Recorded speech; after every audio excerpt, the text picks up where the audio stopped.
Hi, I'm Amy Williams, a senior business consultant with Warren Averett's Risk and Advisory Services Group. I'm here today with Scott Pruitt, who is a resource on our team. Scott, how many years have you worked in the IT space? Well, I've been in and out of IT management for the last 25 years, which does bring a unique perspective to this, to the regulatory space, in that I'm not from an accounting background, I'm from a technology background, so that gives a different perspective versus some of our other consultants. So.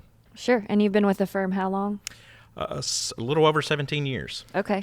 So a bit seasoned in these things. A few things, yes.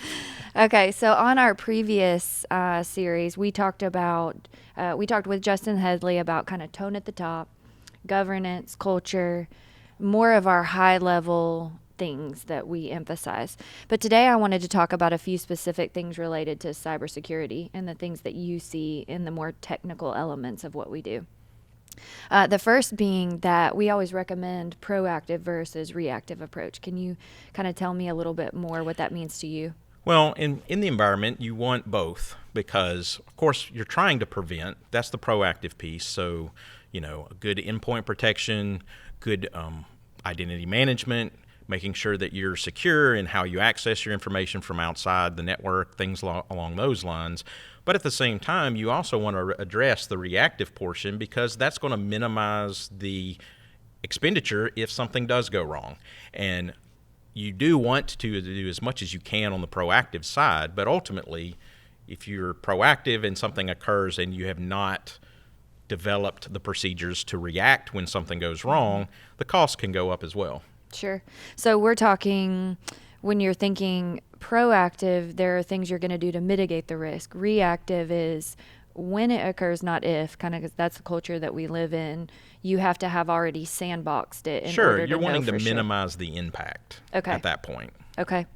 All right, that makes sense. Well, in minimizing the impact, that's a good thing, but we also have to do some things proactively to make sure that we're protected in the event it does occur, one of them being cyber insurance.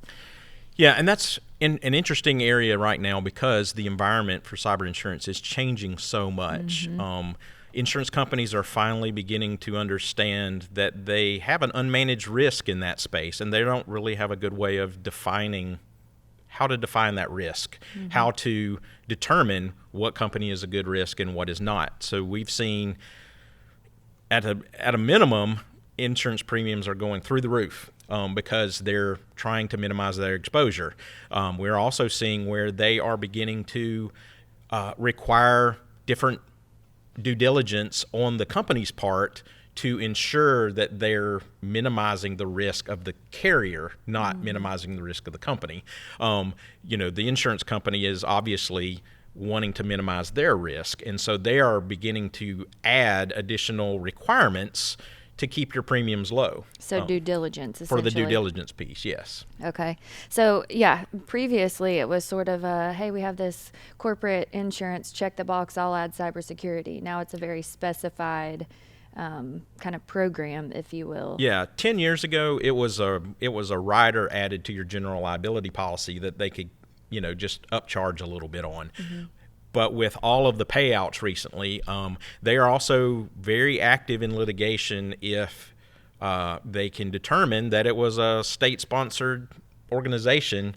They can deny your claim based on act of war provisions and those type of things. So you really want to look at your policies and see what's covered, what's not covered, what are my long tail expenses, mm-hmm. being legal expenses and any kind of information exposed to either your internal employees or customers.